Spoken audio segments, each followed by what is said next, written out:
Hello everyone, I'm going to be reacting to the complete lore of Tekken, and as someone new to fighting games, I have no idea what to expect. I've played Tekken in the past, maybe one of them, I think Tekken Tag when I was a kid, and I don't remember it. So basically all I know is that Mishima bad, and there's other Mishimas that are good. So yeah, let's get into it. Thing I should address right off the bat, the name. Tekken is Japanese for Iron Fist, the title of the tournament that is featured in every single game. And I think we're all saying it wrong. I've been saying Tekken because that's what all the commercials said. There are games, and then there's Tekken 3. Oh yeah, Tekken 4 is here. I will defeat the Tekken fighters. Tekken Tag Tournament. But in the game itself, they say it very differently. Enter the Tekken. When Tekken fighters attacked her. Yeah, Tekken. it's Tekken 7, Tekken Tag Tournament, Tekken Blood Vengeance. We all made fun of Michelle Rodriguez, but she knew what was up. Like literally spend all night playing like Tekken fighter games or Street Fighter. So, you know, I just thought it was worth mentioning. Anywho, on to Tekken 1. So this game came out in 1994, where the saga begins with a father and his son who are training atop a giant mountain in Japan. This is the Mishima family, Heihachi and his 5-year-old son, Kazuya. That must be from Tekken 7. And unfortunately for the little squirt, his dad is a colossal asshole. For Heihachi has brought his son to this mountain with the intent of throwing him into a ravine. The logic being that if the boy was worthy of carrying his legacy, he would survive the fall. Obviously, being 5 years old, there wasn't much Kaz could do to stop this. But throwing him off the cliff was the worst mistake Heihachi could have made, because not only does Kazuya survive, but he also vows revenge, their familial bond forever broken. We cut to 21 years later, where Heihachi is doing pretty good for himself. And this is where I start gushing about the guy. Not only is he my main when I'm playing the game, but the dude might be one of the most fascinating video game characters of all time. He is the CEO of the Mishima Zaibatsu, a gigantic conglomerate that not only runs sporting events, but also funds military projects. So he was the leader. A corporation that is so big and so rich that it has branches in Europe and America. Originally, it was on the up and up until Heihachi's father, Jinpachi Mishima, passed away. Look at that goddamn beard. One has to wonder if Jinpachi's death was legit, because as soon as Heihachi gains control, he starts using the company for organized crime. He's basically the head of the Yakuza if it extended to the whole goddamn world. Oh, and I mean, if he can throw his son off of a cliff, then killing his father to become leader of a whole organization doesn't sound too far-fetched. no one dares cross Heihachi, because try as they might, the man is unkillable. Oh, no. Oh no. Girl. He is the strongest fighter in the world. A man so badass that he can catch a tomahawk with his fucking teeth. The dude is so intense that he once went into the wilderness and found a little baby grizzly cub. He brought the bear home and raised it to be his pet. But over the years, he taught it some new tricks, such as how to understand Japanese and how to fight. I repeat, he raised a bear and taught it Mishima-style karate. Why? Heihachi has a grizzly bear for a sparring partner. This is a playable character, by the way. Ooh. You can fight as the bear Kuma, whose character model was ugly as hell in the original game. Oh god, it was. Well, What the? maybe a CG render is What is better. that? Oh my god! Ew. Oh, and it should be mentioned that it wasn't enough for Heihachi to throw his son off a cliff. He also adopted another child purely to be a rival to the boy. An orphan who is good at fighting off street punks, Li Chaolan was officially made a Mishima, where he enjoyed the Zaibatsu's grand wealth. If you think that Li loves why his can't he do the adopted step then? father, no. Like I said, Heihachi is a shitty father. Anyway, Heihachi is on top of the world. He's rich, he's powerful, but he feels so dissatisfied. Say what you will about his criminal ties, the man only wants a fair fight. To meet that challenger who can finally push him to his limits and best him in combat. And so he comes up with a brilliant idea. The King of Iron Fist tournament. Oh, so he's the A call creator to of the whole every thing. fighter in the world to see who can dethrone the Zaibatsu's head honcho and win the gigantic cash prize. Where does Kazuya come And in thus though? the stage for Tekken is set. A dozen weirdo fighters all coming together, including Kazuya, our would-be main character. Of course, you're not forced to play as Kazuya, but he is up front and center as the star. He gets the most screen time, he takes up all the space. Hell, the poster's tagline is all about him. Tekken. But what I find interesting about this is that Kazuya is not a hero. At all. Typically in fighting games, the main character is a babyface. Ryu from Street Fighter, Liu Kang from Mortal Kombat. These guys don't have any dark intentions, they just want to do the right thing and make the world a better place. But not Kazuya. Like, yeah, Heihachi's a criminal prick, but the goal isn't exactly noble. He wants to murder his father so that he can inherit the Zaibatsu and attain world domination. He doesn't want to restore honor to the company, he wants to be the new big bad. And this isn't a retcon. Even as early as the first instruction manuals, he is described as a cold-blooded man who wants his coup d'etat. The main character is morally gray, and you're not supposed to root for him. I find that fascinating. It really sets the tone for the Mishima storyline going forward. But let's talk about the other characters. Like Jack the Robot, a mechanical humanoid built by the Russian military. They enter Jack into the tournament because they caught wind of Kazuya's plans and want to stop him from winning. The rules for entering the tournament seem pretty lax because apparently it's okay for martial artists to fight giant robot men made of titanium. It actually doesn't look too bad, To the be graphics. fair, Jack can't be that tough because its model was mass-produced for jobbing. Yeah, it's not a unique machine. There are hundreds, and I mean hundreds of Jack robots that all operate exactly the same. And throughout the series, the fighters will dispatch these tin cans like they're nothing, because honestly, they are. Although these mooks have been programmed to dab on top of their beaten opponents, so I'll say that's kind of amazing. Who designed the Jack robots? Why, Russian scientist Dr. Boskanovich. He's not a playable character, but he would become one in Tekken 3. This guy's basically the Dr. Light of Tekken. He's an incredibly talented scientist who will be responsible for He's crawling on the floor and kicking. What the? Up. For now, though, he simply built Jack, and he made an artificial arm. What type of character? This ain't real. The samurai Yoshimitsu. Which again, swords are allowed in the Iron Fist tournament? Whatever. Yoshi here is a bit of a Robin Hood. He belongs to the Manji clan, a notorious bandit group that steals from the rich and gives to the poor. This clan has been around for hundreds of years, which leads to another fun factoid. Tekken is not the only series this character is in, because Yoshimitsu's Soul ancestor, Calibur, right? who has the exact same name and fighting style, is also present in Namco's Soul Calibur franchise. And Heihachi Mishima was actually a guest character for the PlayStation 2 version of Soul Calibur 2. Even Kuma is stronger than you. Hey. But you don't care about that because everyone vastly prefers the GameCube version. It has Link, for God's sake. The most interesting thing about Yoshi here is that his sword, which is also called Yoshimitsu, is a demon blade that eats people's blood. And if the weapon is not sufficiently fed, it will gain the power to control its wielder's mind and unleash all kinds of evil. Luckily, this is never a problem because Yoshimitsu always punishes the wicked. But still, that's kind of insane. Next up is King, a Mexican wrestler who always wears a jaguar He's so mask. small. We only ever see his face once in the very first opening ever. He wrestles so that he can earn money to keep his orphanage afloat. His Mexican orphanage that's filled with Japanese children.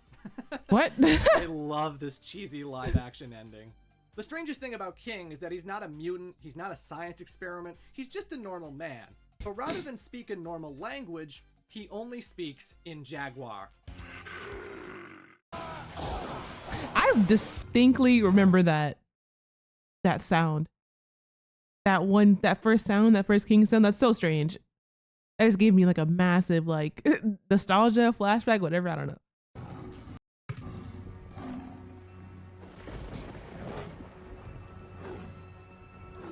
Don't lie to me. Tekken is like the only franchise I can think of where every character speaks their own native language. That's cool. I like Usually that. it's all English or all Japanese, but not this game. Paul Phoenix, the American, only speaks English. Heihachi only speaks Japanese. Lily speaks French, Leo speaks German, Claudio speaks Italian. It's so strange to have a scene where 3 different characters are saying 3 different languages, yet they can all understand each other just fine. They can also understand Kuma, and all he does is roar. Tekken is so goddamn weird. It should also be mentioned that there is Armor King, another wrestler who wears a jaguar mask. His eye was Just stole his crushed whole by flow. King, which caused his wrestling career to suffer. He's entered the tournament for revenge. That makes then sense. There is Anna and Nina Williams, the Williams sisters. Their parents taught the two how to fight to the point that they're both deadly assassins. But family or no, these two can't stand each other. Anna always jealous of the attention her father gave Nina, and the latter always being cold and dismissive. Except when she's watching Tom and Jerry, because Nina's a big fan of Tom. I didn't make that up. That's what the manual says. These two fight a lot. Like one time, Nina deliberately stole Anna's shoe, got called out on it, and so she slaps the shit out of Anna, who cries at the abuse, and she laughs it off because, haha, I did have this shoe. In Tekken 2, she just barges into the bathroom while Anna's showering and snaps a nudie pic without her consent. But it's okay because Anna got revenge when these three bodybuilder guys came up to flirt with them, and Anna took all three of them home. No gangbang for you, Nina. Girl, it should also be mentioned that Namco apparently thought Nina was so popular that she deserved her own spin-off game. Death by Degrees for the PS2. It sucks, don't play it. I'm not covering it because it's wildly inconsistent with Nina's backstory in the main games. But maybe I'll give it a deeper look some other The dress is cute though. I gotta speed this up. There's Michelle, the Native American whose family was ruined by the Zaibatsu. There's Ganryu, a Japanese sumo wrestler whose shameful behavior lost him respect. There's Martial Law, yes, that's his name, a chef working in San Francisco. He's a chef? He looks and fights like Bruce Lee because every fighting game ever needed a Bruce Lee type. Oh God. Anger into it. Marshall is best friends with another contestant named Paul Phoenix, and you don't want to sleep on this guy. He may be a brash, blowhard American. His hair would make a Eraserhead Paul blush, is insane but and A. This guy is legit. He once fought Kazuya Mishima before the tournament, and the battle ended in a draw. He didn't win, but he didn't lose either. He is on par with the protagonist. Remember that for later. And finally, I'll mention Wang Jinrei, a merchant and longtime friend of the Mishima family, in particular, Jinpachi. He's on good terms with Heihachi, but he doesn't really approve of all the criminal activity.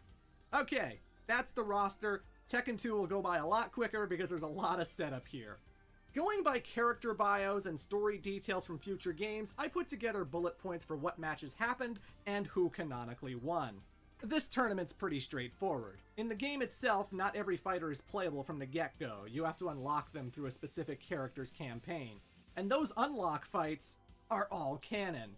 Paul Phoenix defeated Kuma, Kazuya defeated Lee, Yoshimitsu defeated Ganryu, and even worse, he took all of his money. Money that he will not be getting back because it was given to people in much more need. Ran his pockets King and everything. Armor King, but this one had a happy ending because Armor King realizes that he had truly been bested by a far superior wrestler.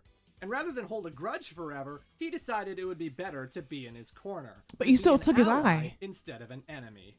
Well, that's nice.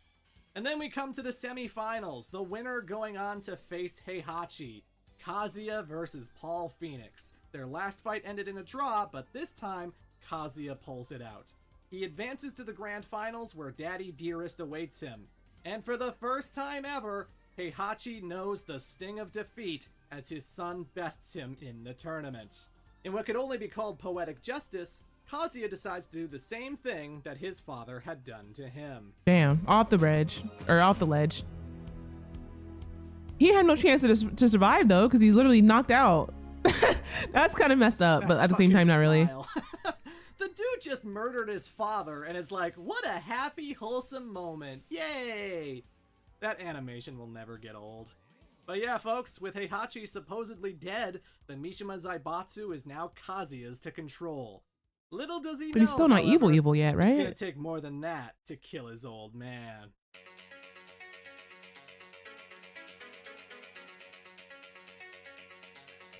I think this is the one I played. So 2 years have passed since That the sounds original familiar. Tekken, and Kazuya is now on top of the world. But like I said before, this man is not a good guy. His goal is world domination, and he uses the Zaibatsu in all kinds of nefarious ways to achieve that. Assassinations, drug dealing, I'm not sure. kidnappings. The guy acquires all kinds of assets to build his empire. He even abducts Russian scientist Dr. Boskanovich and forces him to work on some pretty weird shit. I don't know how or why Kazuya comes up with this. I only know that it was him and not his father. His eyebrows are crazy. So he tells the Zaibatsu, I want you to poach as many animals as you can. Cheetahs, wolves, kangaroos. I don't want just an army of people.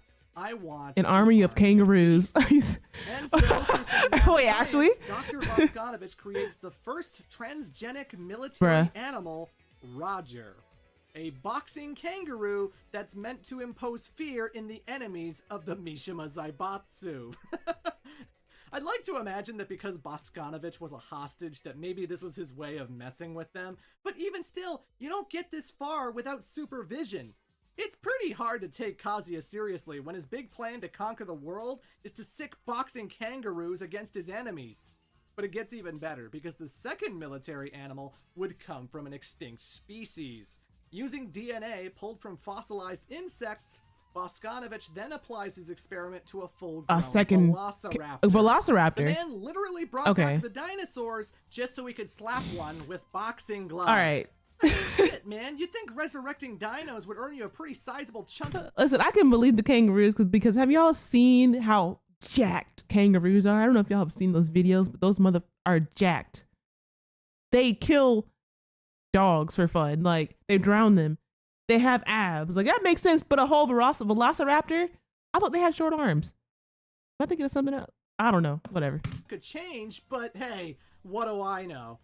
Now, these two characters are very jokey inclusions, but believe it or not, their existence is critical. Just absolutely crucial to paving the way for the future. I remember one of those characters, but not from this game. Has caught the attention of the WWWC, a wildlife protection agency of which a certain woman is a member. You know? That woman being Kazama. If you have any passing knowledge of Tekken lore, you know what that means. If Kazuya hadn't tried to create military kangaroos, Jin Kazama would never have been born. But I'm getting ahead of myself. In order to establish his dominance to the world, as well as eliminate his enemies, Kazuya decides to sponsor the King of Iron Fist Tournament 2. It attracts the attention of the exact same cast from the original, as well as a few new faces like the Hong Kong detective Lei Wulon, a Taekwondo fighter named Beck, and a Muay Thai fighter named Bruce. The latter a bodyguard for Kazuya alongside Ganryu and Anna Williams. His bodyguard joined? But hark! Be careful to anyone who dares enter this tournament, for it is rumored that Kazuya has made a deal with the devil himself. What I find interesting when you look at the promotional material of this game is how the roles are reversed. Whereas before... Ooh, not King over there is Skinny Legend on the right. What waist? Bella Hadid. What the fuck? Why are you so skinny? Their cast was surrounding Kazuya, now they find themselves surrounding Heihachi. The hero is now the villain is now the hero. How many sequels managed to pull that off?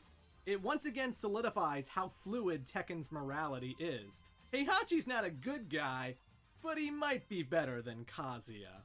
Either way, a lot of the stakes seem much more personal this time around. Yoshimitsu wants to save Dr. Boskanovich. Kuma wants revenge on Paul Phoenix. King has become a drunk because his orphanage is going under, and only with the support of Armor King can he pick himself up. One of the Jack units wants to feel emotion and identity, and actually saves a little girl named Jane from a war-torn battle. It vows to protect the little girl no matter what. Michelle's mother has been kidnapped by the Zaibatsu because of a certain medallion she has. A medallion that will serve a much bigger purpose in Tekken 3. And while she's dealing with that, she also has to be careful of Ganryu because the sumo wrestler has been madly in love with Michelle since meeting her in the last tournament. Now I'm getting curved. Apparently, he begged Kazuya to rig the game so that they would fight each other. Li Chaolan... Wait, so he wants to beat her ass? Oh, it's just like real life. It's just like real life. She rejected him. Now the man turns violent. That's crazy. Decides to side with his stepbrother Kazuya, although it's not because of brotherly love. Ultimately, he wants to sabotage his plans with the help of Wang Jinrei. And Heihachi, well, the man has a lot of pride. He has spent the last 2 years training like a beast, knowing that his son has finally lived up to the Mishima name. He will not take him lightly this time. The stage is set, the King of Iron Fist Tournament 2 begins. So right off the bat, Paul defeats Kuma again. Heihachi faces off with Lee Chaolan and puts him in his place. He tells his adopted son that when I get the Zaibatsu back, your ass is out. Michelle defeats Ganryu, telling the guy, sorry buddy, I'm not interested. I want to play She Michelle. also gets her mother back, as well as the medallion. Lei Wulon faces off with Bruce and emerges victorious. Lei I remember found information Bruce. connecting Bruce to the death of his old partner, but when he tries to pursue him after the tournament, Bruce's getaway plane crashes and he supposedly dies. Nina Williams enters the tournament to assassinate Kazuya, and whether she got defeated by him or by Anna And is Nina. not very clear. The point Or is Anna. that I she remember suffers Anna. defeat, and Kazuya, being the absolute shithead that he is, forces her into a cryosleep chamber. He renders her unconscious to forever be a human test subject. It's at this point that Anna realizes that she doesn't want to live in a world Damn. without Nina, and so she asks to be put in cryosleep as well. And Kazuya's just like, alright, whatever, I don't care. The Williams sisters together forever. Oh, these Whatever graphics. cryo research is gonna happen, it'll happen without Dr. Bosconovich, because Yoshimitsu accomplishes his mission when he boards a helicopter that the good doctor is on. He takes out the guards and makes off with the scientist, slowly disembarking with his artificial propeller arm. I'm Mary Poppins, y'all! Meanwhile, Jack, one of Boskanovich's creations, is playing with the little girl Jane while something sinister happens overhead. A giant space cannon designed by a scientist named Dr. Abel aims specifically for the one Jack unit that's competing in Bruh. the tournament. It fires off a giant laser that pierces Jack's neck and shuts the machine down. Jane, Why? traumatized over losing her friend, dedicates the rest of her life to studying robotics. Now, I don't know how well Jun Kazama did in the tournament. What was the point of that? All I know is that she met with Kazuya. And she's not just a wildlife protector. She's not just a martial artist. There Her is outfit's so something cute. about the Kazama bloodline that allows them to feel the spirits and energy all around them. And when she meets Kazuya, she senses a sinister force, an evil aura that seems to be controlling his destiny.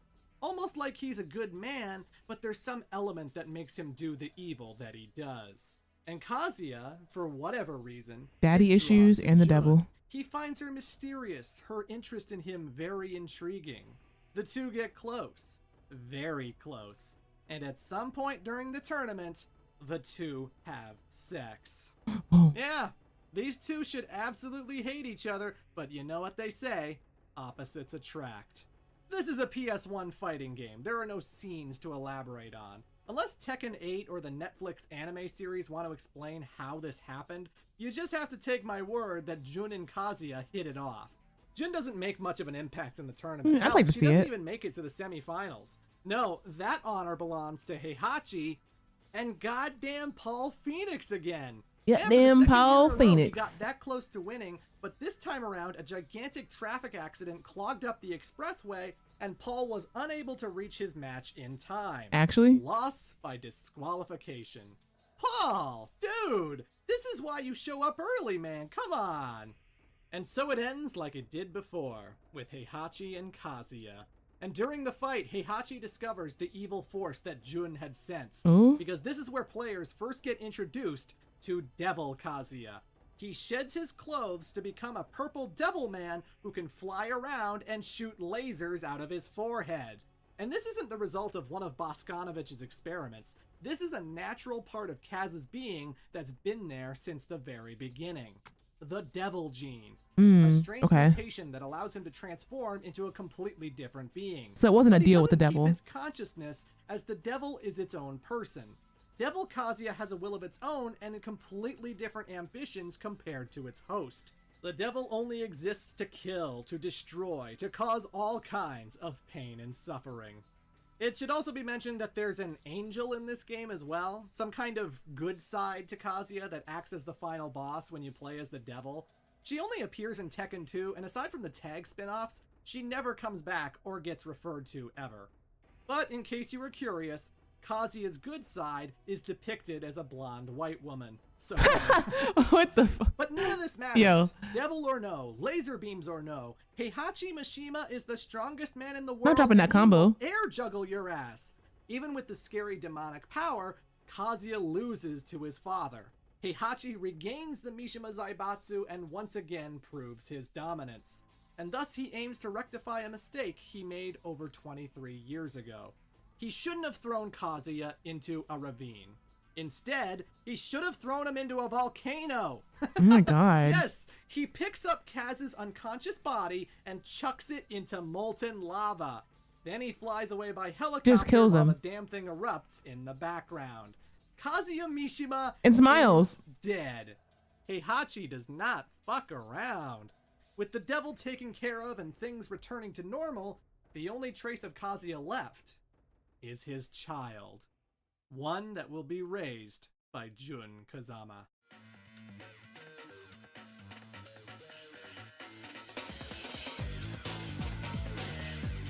Tekken 3 is a turning point for the series. Yeah, I want to see the one I On the actually played. I don't gameplay remember side, it, this is but when I it do started a little getting bit. really good. Faster combat, more fluidity. It all feels Okay. drastically better than the two games that came Okay, before it. cook 'em. And everyone took notice, which is why Tekken 3 is often considered one of the greatest PlayStation games ever made. But in terms of lore, this game changed the tone, the visual style, and even the time Yeah, it looks frame. good. Tekken 3 takes place 18 years after Tekken 2, where once Heihachi had black hair, he now has gray hair. Where once we followed Kazuya, we now follow his son. A new generation of fighters, a Same new gloves. era to unfold. A new energy had entered the franchise, and it has been intoxicating ever since. So the story kicks off in South America, where an ancient evil awakens from some ruins. This evil is the god of fighting known as Ogre. Its origins are shrouded in mystery, with some theorizing that it was dropped on this planet by extraterrestrials. It speaks a weird language, it's a big muscular green man, and the only thing it lives for is absorbing chi of other fighters. I don't know how martial artist energies differ from ours, but Ogre does. And with the ability to sense this power, he travels all over the globe to battle. And this actually leads to casualties as Ogre finds King the Mexican wrestler and actually kills him. Oh yeah, did you think King in Tekken 7 was the same King in Tekken 1? Oh shit. No way, Jose. Ogre beats the Taekwondo fighter Beck so badly that the dude ends up in a coma until Tekken 5. Martial artists from all over the world start disappearing, leading to Detective Lei Wulon to open up a case for it. But by far, the He kills biggest Jun, target right? of Ogres is Jun Kazama. Learned that from Tekken 8. Ever since Tekken 2, Jun has been raising her son Kills. Jin in Yakushima, and she's trained him in martial arts, she's taught him good values, the importance of morality. But now something's coming. Because Jun can sense evil energies, she warns Jin that if anything ever happens to her, he needs to seek out his grandfather, Heihachi. And sure enough, Ogre shows up, trashes the place, and knocks Jin unconscious. When he comes to, both Ogre and his mother are gone. Aside from the non-canon tag games, Jun never comes back. I wonder what happened. Heihachi is intrigued by this ogre. He's always heard of it, but now the beast has finally woken up. If he could capture Ogre, study his body, study his blood, perhaps Heihachi could unlock that strength for himself. And Jin, his grandson, a chip off the old block. He takes to Mishima-style karate very well, convincing Heihachi that he would make for the perfect bait to draw Ogre out. And naturally, Jin is fueled with hate, fueled with revenge, desperate to fight Ogre once more. This would eventually lead to Heihachi starting the King of Iron Fist tournament. Whose head was 3. that? But let's not get ahead of ourselves. He still takes care of Jin and puts him in high school. The Mishima Polytechnic High School, to be exact. A facility that not only has framed pictures of Heihachi everywhere, but also a giant golden statue so that the students can worship him like a god. Again, I find Heihachi so damn fascinating because the guy is just so in love with himself. Anyone who can win the King of Iron Fist is given a trophy that is modeled after his own head. The dude literally has a bowling alley in the Zaibatsu headquarters with these trophies as Nah, I the fuck with bowling him. pins. I fuck with I him. tell ya, I would love to have Heihachi as my grandpa. And I'm not the only one, as Jin He's a goes to narcissist, school but he don't with give a Ling fuck. Xiaoyu, a Chinese girl who's distantly related to Wang Jinrei. One day, she stows aboard a yacht belonging to the Mishima Zaibatsu, and despite being a teenager, she single-handedly kicks all Those of the guards' pigtails. asses. Heihachi finds this so impressive and so amusing that he agrees to take her as a ward, enrolling her into his school. And as a gesture of good faith, he also gives her a bodyguard. Panda! Oh. Specifically, a panda bear that knows Mishima-style karate. Why a panda bear? There's gotta be better and easier ways to give Xiaoyu protection, you know? This is the second time Heihachi's raised a bear. At least he was nice to her. Sorry, I have to scratch And the that. bear, I guess. With the time jump, the original Kuma Playing the passed bear away and panda? of natural causes. The only people he's ever been nice to, I Sad, guess. right? But don't worry, because Kuma had a baby cub, and that bear is also named Kuma. What the Jordans Yeah, on is Heihachi crazy. a very creative person, especially when you realize that Kuma is the Beans Japanese bear. word for bear. Kuma may as well be exactly the same as his dad, down to the rivalry with Paul Phoenix. Although there is one difference. He's in love.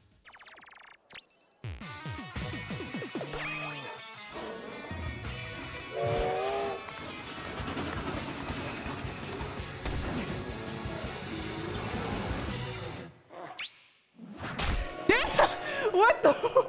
Yes, Kuma is in Yeah. love with Panda, who always rejects his advances. But I believe in him. That's One day crazy. He'll win her over. Besides being Xiaoyu's best friend, Panda is also her method of transportation. And this bear must have a rocket jet up her ass because holy shit, Panda runs about as fast as Sonic the Hedgehog. I just can't with this series sometimes. Jin Kazama has done his fair share of fighting though, and this earns him Who's the that? rivalry of Warang. Oh, that's is a Warang. Taekwondo fighter who served under Beck from Tekken 2. But with his master hospitalized because of Ogre, Oh, yeah. the kid's gotta let out his frustration somehow. He and Jin once battled each other to a draw, much like Kazuya and Paul before them. And you can bet that these two will be seeing more of each other as the series goes on. Eddie Gordo, one of the coolest characters ever. Everybody loves Tekken 3 Eddie was my Gordo. introduction Oh my to God. Capoeira. I had never seen anyone fight with dancing flair before. It was just so damn unique. Eddie was sent to prison years ago for the murder of his father, a crime he didn't commit. Oh, I was about to say. While behind bars, he met a capoeira master who agreed to teach Eddie everything he knew. Once he gets out of prison, he seeks out the Mishima Zaibatsu to help him find his father's killers. Brian Fury. Oh man, this guy's a nut job. Originally a corrupt police officer in Hong Kong, Ooh. Brian was killed when he got involved in a shootout. Dead. Finito. Deceased. Oh, is he a zombie? Until his body was recovered by Dr. Abel, Oh. the creepy scientist that took out Jack. If Boskanovich is the Dr. Light, then Abel is the Dr. Wily. Always feeling underappreciated by comparison, he vows to create the ultimate mad science that nobody can deny. And so he resurrects Brian with a cyborg body, all in the hopes of perfecting an army of super soldiers. As a cyborg, Brian Fury is damn near invincible. Bullets bounce off the guy. He can shrug off artillery from a tank. The dude is now so strong, he can lift incredibly heavy objects damn. and swing them around like it's Super Mario 64. Becoming a cyborg was the greatest thing that ever happened to the guy. Okay, It's that's what why he looks so Brian enjoys weird. most He's is literally a fighting. zombie. The thrill of battle, the satisfaction of killing. When he wins a match in Tekken, he actually pummels the shit out of his downed opponent. This guy has no chill, and if you see him in a dark alleyway, you'd be wise to get the hell out of there. The universe of Tekken What do the works tattoos in mean on his neck? mysterious ways. Ever since Ogre awakened and went on a rampage, another being came to life as well. Mokujin. Mokujin is a 2,000-year-old training dummy whose entire motivation is to eliminate Ogre. This is a unique fighter in that it mimics every other fighting made style it? in the game, switching out how it plays every single round. Oh, that's I want cool. to say that Mokujin is just a comic relief character because all of its endings are very strange. Like apparently Mokujin has a giant big-breasted wife who mistreats him badly, forcing him on errands in a live-action forest. Also, he loves playing Tekken 3, which is an arcade in this forest. Zuh? There's like 6 of In one them. ending, What? he literally visits the Bandai Namco headquarters I thought he for a was tour, special. flirting with all of the ladies who work there. All of this is canon, goddammit! And rounding off the roster, there's a few returning characters, but also a lot of new generation types. Instead of having Martial Law, we now have his son, Forest Law. Although, you know what's weird about that? From Tekken 4 onwards, Martial returns to enter the tournaments, and Forest doesn't. They establish that the son fights exactly like the dad, and then they go, you know what? We like the dad better. Maybe he didn't want to. King's still in the game, but it's obviously a different person. It's a boy who grew up in the original King's orphanage, mentored by Armor King to be his replacement. Michelle has retired from fighting, but she taught everything she knows to her adopted daughter, Julia. It's crazy that King just Julia's died. goal was to reforest her land when all of a sudden the Mishima Zaibatsu kidnapped Michelle and the medallion she recovered in Tekken 2. It turns out that this object that got Michelle's father killed apparently has the power to control Ogre. I'm not sure if Heihachi ever figured out how to How would he have use it. that? Remember Jane, the little girl that Jack saved? Well, after 18 years of learning robotics, she manages to install Jack's consciousness into a new experimental body, thus creating Gunjack. Jack and The Jill. Williams sisters finally wake up from their cryosleep. Apparently, they sensed Ogre's presence and it jolted them awake. Very peculiar. Anna came out fine, but Nina emerges with amnesia. Other than her fighting and assassination skills, she doesn't remember anything about the person she used to be. Damn. What was the cryo machine's purpose anyway? The reason it was created in the first place was so that Dr. Boskanovich could find the solution to eternal life. Something he was desperate to acquire after losing his daughter Alyssa to an unexpected illness. Oh. Keep that in mind for the future. He made a robot of her. Yoshimitsu's looking to collect Ogre's blood to help with Boskanovich's deteriorating health, a plot point that is all but forgotten in Tekken 4. Him being out in the streets fighting is crazy. And last but not least, Paul Phoenix is back at the ripe old age of 46, and he's looking to get the glory he could never attain. So yeah, folks, that's the roster. The stage is set. Heihachi announces the King of Iron Fist Tournament 3, and I guess Ogre's just gonna show up. See, I've always wondered how exactly this whole thing works. The assumption is that the gathering of fighters will attract Ogre to them, but the final match also takes place in the temple that he came from. Is it empty? Is Ogre sleeping in there? Is the Green Monster Man honoring the results of the tournament, or does he coincidentally show up at the finals? Maybe they I'd go like there to imagine draw him that back Heihachi to his used home. Michelle's medallion to control him, but it also asks the question of why have a fighting tournament at all? Maybe that Netflix Tekken series will help explain this a lot better. All you need to know is that it's a video game-ass video game, and Ogre's the final boss. So first up, Paul Phoenix defeats Kuma again! Seriously, this is getting to be a broken record, but this is constantly established in Kuma's backstories. These bears just can't catch a break. Jin Kazama defeats his rival Warang. To be honest, this isn't outright confirmed, but going by the wording of Warang's Tekken 4 prologue and his attitude in his non-canon ending, it just seems like they definitely battled Those old each games other. actually look But really of good. course, I could be wrong. At some point, Julia manages to rescue her mother Michelle, and Eddie Gordo discovers that the man who killed his father was none other than the late Heihachi? Kazuya Mishima. Oh, Kazuya. Oh. Oh, and at some point, Dr. Abel activates his space cannon again in the hopes of trying to kill Gunjack like he did Jack 2. Why? There's like And this ending's kind of 100 interesting. Jacks. If you watch it as is in the Tekken 7 menus today, you're getting the bad ending. The ending where Abel nukes the area so badly that it kills both Gunjack and Jane. For whatever reason, Tekken Oh, Jack and 3 Jane, not gave Jack and Jill. Gunjack two endings. Because if you beat the story mode a second time, the same ending will play out, except this time around, Gunjack spawns a force field that protects the two of them just fine. I don't know what the logic was there, but someone behind Tekken 7 obviously didn't know this, as only the bad ending is viewable. And that's about it. There's not much to go off of reading material from future games. The details of the tournament seem pretty ambiguous. But we definitely know how it ends. The final battle takes place in the South American ruins. It's Ogre versus Paul Phoenix. Yeah, Paul manages to hang in there until he comes face to face with the monster itself. It's a fierce fight between the two Chunking that competitors, man. but there can only be one winner. And that winner was Paul Phoenix! I'm not kidding, that's actually the lore! Paul went undefeated through the entire King of Iron Fist Tournament 3, and even triumphed over Ogre. The monster that killed King, that killed Jun, that put Beck in the hospital, the big bad. I mean, Tekken Paul is 3, strong as hell. Taken out by the ultimate underdog. Incredible. Nowadays, Paul Phoenix finds himself as a bit of a comic relief character, always being put into silly situations. But in the 90s, this dude consistently made it to the finals of every single tournament, being on equal terms with both Kazuya and Ogre. I love this aspect because sometimes it gets kind of boring seeing the same main characters take the I mean, crown. yeah. And Paul getting so damn close when he has nothing to do with them, that's the case. I always remember Paul as being one of the strongest characters. But I have to burst the bubble and explain why he didn't win the tournament. Huh? You see, Ogre actually has two forms, and while Paul celebrated Was it over being Kazuya? the first, he didn't stick around to actually see the beast transform. Oh. And thus, Ogre becomes true Ogre, a gigantic winged snake-armed fire-breathing abomination that Jin Kazama takes on.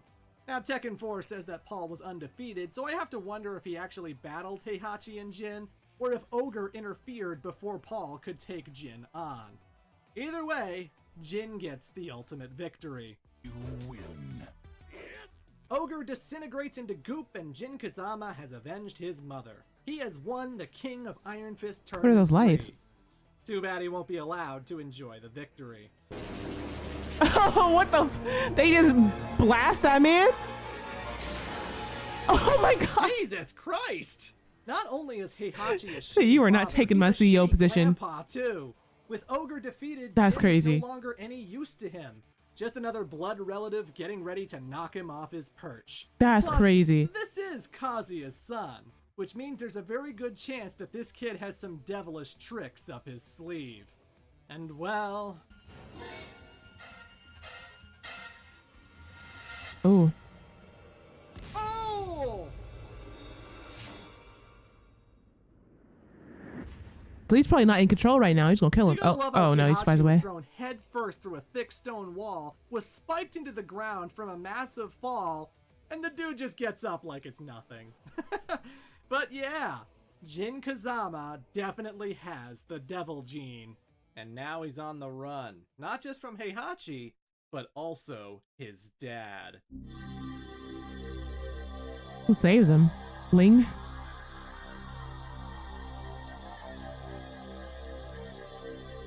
I personally love Tekken 4. I know it's the black sheep on a competitive level, but in terms of atmosphere and music and overall presentation, I always thought this game was amazing. It was the first entry to start having prologues before a character's story. I wonder and what that saves me a world which of game they research. added the character customization Everything I in. told you about Tekkens 1 through 3 required me reading instruction manuals, strategy guides, and the wiki. Lots of research to do, whereas now we've got definitive storytelling. Thank God. So 2 years have passed since the defeat of Ogre. Jin Kazama has been hiding in Brisbane, Australia, where he's been unlearning Heihachi's teachings. Because Jin now loathes the Mishima bloodline and everything associated with it. I would too, shit. Heihachi has been searching for him this whole entire time. You see, even though the Zaibatsu recovered Ogre's body, he can't actually use its power without one key ingredient. The Devil Gene. Without his grandson, there's just nothing he can do. But one day, the Zaibatsu brings him brand new information about G Corporation, a biotech firm that deals in genetic research. It turns out that after the King of Iron Fist Tournament 2, they recovered Kazuya's body from the volcano. How did they know to find him in there? Was Heihachi just bragging to everyone he knew? Like, yeah, I threw my bitch-ass son in there. It was awesome! But if the company has Kazuya's body, that means Heihachi can steal it and get the Devil Gene. So he sends in the Tekken Force, the Zaibatsu's military squad, to ransack the G Corporation building. They bust in, dispose of the scientists, It's steal not gonna all be there. kinds of data like Or he'll it's just wake up. nothing. Until they don't. Because all of a sudden, Oh. one man single-handedly kicks their ass.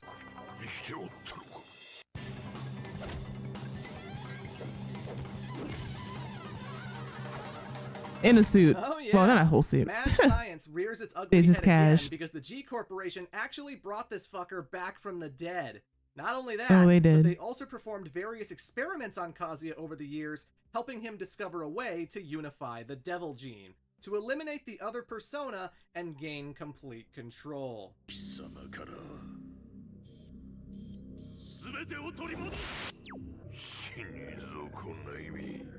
Bad day for Heihachi, but this presents an opportunity. Heihachi announces the King of Iron Fist Tournament 4, and instead of just getting a trophy, the winner will gain control of the Mishima Zaibatsu itself. Ah, damn! Kazuya definitely recognizes this for the trap that it is, but gladly participates anyway.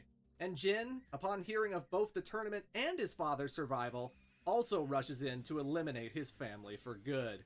Certainly no love lost for his evil Wait, all I've just always wanted to just kill each Tekken other 4's got a lot this going whole on entire in the time. story, with only 3 of the characters being new. Instead of having Eddie Gordo, Ooh. we have Christy Montero. Okay, Christy. She is the granddaughter of the capoeira master who taught Eddie how to fight. After Iron Fist 3, Eddie passed this knowledge on to her, making her gameplay damn near identical. When Eddie leaves to confront his father's killer, she chases after by entering the tournament. And then there's Craig Marduk, a Valetudo cage fighter. This guy was on top of the mixed martial arts world. He big as shit. But then one day he got caught in some kind of scandal, and with public shame comes bitterness and resentment. Marduk is an angry motherfucker. He takes what he wants, and no one will deny him. Oh, yeah, baby, that's what I'm talking about. You need to get with me, girl. I am not into Neanderthals. I always. Oh my God. get what I Hello? want. Hello? I'm sure he'll wait for Anna to wake up and politely ask again for consent. His attitude boils over one day at the bar when he picks a fight with someone and murders them.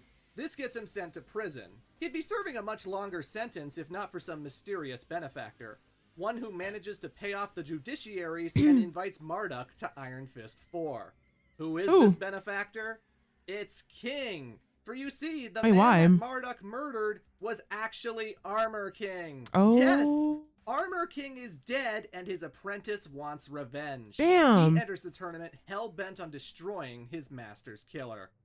Steve Fox is a young British boxer with a weird scar on his arm. Oh, he just paid for the He was fade. adopted as a kid and doesn't remember his childhood. Paid to get him out to just One run his day, pockets he and refused to shit. throw a fight for a mafia group known as the Syndicate. He flees to America, but eventually grows frustrated from all the subterfuge. Rather than live his life in fear, he chooses to join Iron Fist 4. Naturally, that puts him in the spotlight, and so the Syndicate hires an assassin to murder the man at the tournament. That assassin being Nina Williams, who still hasn't regained her memory.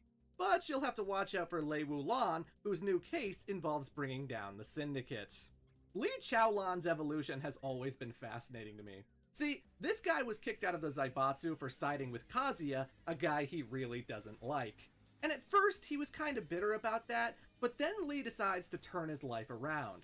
He adopts a new persona, becoming Violet, the CEO of Violet Systems. This company creates robots, from housekeepers to fighting machines. Lee believes them to be the future. And this move pays off because the guy ends up as a playboy billionaire living in a mansion in the Bahamas. I gotta imagine the thing that attracts all the ladies is his gigantic cock. Holy moly, even John Holmes would be jealous of this guy. Why would they do that? I swear to God, I didn't edit that image. That is real. That's ridiculous. But I love the changing of expectations here. See, you'd expect him to be a rich fuckboy, the dickhead rival Heihachi always wanted him to be. But instead, Lee is really chill. He's always siding with the good guys, he's always being courteous and lovely. The guy has a catchphrase now. Excellent. Excellent. Excellent. Excellent. Excellent. Anyway, he enters the tournament to help demonstrate the capabilities of Combat, a machine he designed that can copy any fighting style. This thing is a playable character and operates exactly It's like the Moku Jin? did. Yeah, Moku Jin. Paul Phoenix did defeat That's a cool Ogre, concept. but since he left before its final form, he was not recognized as the winner of the last tournament. Paul becomes bitter, despondent, and even hated as his fans get tired of his whining. The dude's dojo goes under and he's basically living in the streets. He enters the tournament to once again prove the critics wrong. And his buddy Martial Law isn't doing much better as the guy's restaurant goes bankrupt competing with another restaurant chain. And this basically becomes the guy's constant struggle. Every single tournament from this point onwards, Law is always desperately competing for cash. And that's all I have to say. Kuma was not happy about losing to Paul Phoenix, so he figured to get his animal instinct back, he needed to leave the cushy comfort of the Zaibatsu and return to the wilderness. What in the Out hell are there, they he doing? gets that edge a bear like him is supposed to have. Brian Fury loves being a cyborg, but unfortunately, he has a very tiny lifespan. His body is deteriorating, and only Dr. Abel, who's now working for the Mishima Zaibatsu, can possibly save him. He enters the tournament to get closer to his creator. Julia invested money into G Corporation because they were the only company willing to help reforest her land. But after the Zaibatsu raided their labs, the reforestation data disappeared with them. She enters to get it back. And with that, the stage is set. It's a lot of setup, but this game has a lot of story. So first up, I have to assume that Paul Phoenix defeated Steve Fox. In Tekken 5, Ooh, I like the outfit on Paul. depicting this, and there's no way that Paul could have lost. Steve might have faced off with Nina beforehand, but there's no real evidence to say that. But now it's time for another crazy reveal.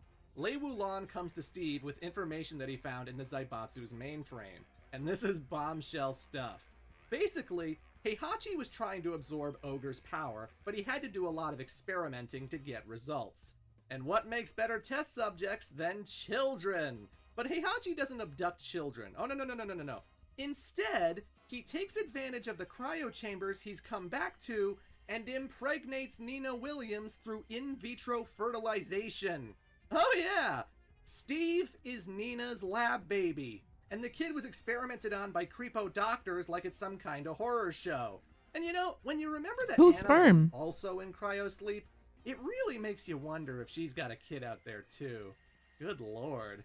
Who's the When father? the syndicate briefs Nina on her target, she finds this surprising and decides to give up on the mission. But she's not exactly broken up over this. She doesn't try to talk to Steve. Hell, she willingly works with Heihachi later, reinforcing her cold, detached nature. To her, it's just business, nothing personal. Afterwards, Lei Wulan would take down the syndicate for good. King faces off with Marduk and absolutely destroys him, but it's still not enough. King follows Marduk into the hospital where he plans to end his life. Ooh, that king got long hair. But as he's about to deliver The king in killing A doesn't blow, have hair. he notices the cage fighter's belongings on the table. And seeing that photo of Marduk's family made King realize that if he were to go through with this, he would be no better. It's a pretty good scene, as long as you can take the Jaguar part seriously. Now, Brian Fury ends up meeting with Dr. Abel, but unfortunately for the bad doctor, his ass gets punched so hard that his body makes a giant crack in the wall. Considering Brian's entire motivation for entering this tournament was to extend his lifespan, I'm not really sure why he did this. Brian loves being a cyborg. The guy would be dead otherwise, so what gives? Brian falls unconscious after this punch, but Yoshimitsu, oh yeah, Yoshi's in this game, ends up finding him. He takes Brian to the Manji clan's headquarters, where the good Dr. Boskanovich tells him that he will absolutely help. Well, ain't that nice of him? I wonder how Brian will repay the favor. But it should be mentioned that Dr. Abel never comes back. He's not in Tekken 5, not in Tekken 6, and when he does get a mention in Tekken 7, it's in the past tense, referring to the late Doctor's legacy. So he's dead. He's absolutely dead, so I have to make assumptions. Aside from winning the tournament, Brian's ending is absolutely canon, so there's no reason to assume that he didn't destroy Abel. Kinda surprising. I figured they would have kept that character around. For the fourth time in a row, Paul Phoenix faces off with Kuma. Well, technically the second, but you know what I mean. But wallowing in misery can't compare to training in the wilderness. Kuma does what his father couldn't and defeats Paul Phoenix. At long last, right? I guess he's not that much of a joke character if he can beat the man who beat Ogre. Lee ends up facing off with Kazuya, but the playboy is still no match for his stepbrother. He and Combat both suffer defeat. With victory over Lee, Cass is all set to face off with his son, Jin Kazama. But unfortunately, the kid doesn't show up and ends up disqualified from the tournament. And that's because Heihachi sicked the Tekken Force onto him, where they proceed to drug and capture the lad. Thus, the final battle is a three-peat, as it's once again between Kazuya and Heihachi. Interesting thing about this encounter, when you play as any of the non-Mishimas, Heihachi is typically the final boss. Now, when he's facing off with Kazuya, he wears his traditional black gi, but with anyone else, he always enters the arena in a fundoshi. Why? After all, Heihachi is a warrior's warrior. He doesn't want any tricks, he doesn't need assistance, he wants to fight completely naked. The only problem is that it's incredibly revealing. Heihachi's bare ass is staring the player right in the face! Look at that thing! The string is riding right up his ass crack! I can practically see his taint! I don't mean to be disrespectful to Japanese culture, but good lord, am I a gamer or a proctologist? Ugh. So after a tough bout, believe it or not, Heihachi once again defeats Kazuya. I know, right? After that amazing opening, after all those years of wanting revenge, and the old man still pulls it off. Heihachi is the official winner of the King of Iron Fist Tournament 4. But the old man's not done, and he tells Kaz that he can lead him to Jin. So the two travel deep into the Zaibatsu compound to a temple in the forest known as Hanmaru. Why does he want Jin? There Kazuya finds Jin tied up in chains, which couldn't be more perfect. The devil takes over Kazuya once again and explains that when Jun and Kaz got together, a part of himself went away into the body of Jin. Oh. Hence why he has the devil gene. But now's the time to take that power back. Or so the devil thinks. Because the 20 years of research that Kazuya has done has helped teach him how to unify this power. Fighting from within, Kazuya eliminates the devil persona completely, incorporating it into his own being. There is no devil anymore, only Kazuya. Ah, sweet, he's a good guy now, right? No. Oh, don't be silly. Kaz may be in control, but he still wants the same thing. The power to conquer the world.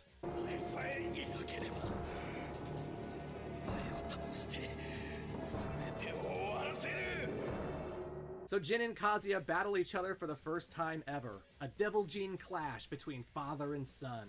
And in the end, Jin Kazama proves his strength by beating his old man. But that's when Heihachi takes advantage and picks a fight too! But this kid is so damn talented, he disposes both of the Mishimas at the exact same time. The chance to rid the world of this menace is finally here.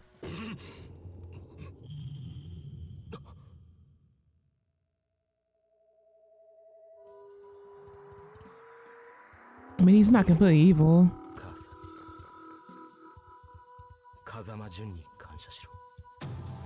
Jin flies away from Hanmaru, leaving his vengeance behind. His father, his grandfather, they get to live for another day. Well, at least one of them does.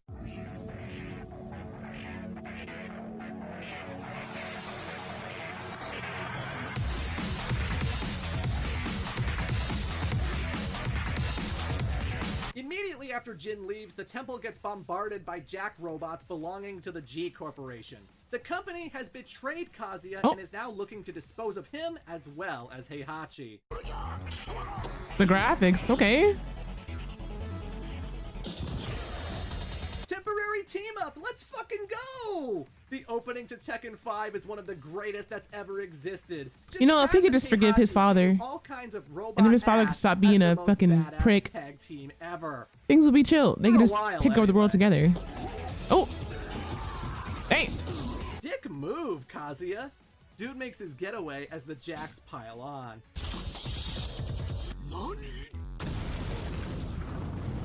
Dead? Heihachi Mishima is dead.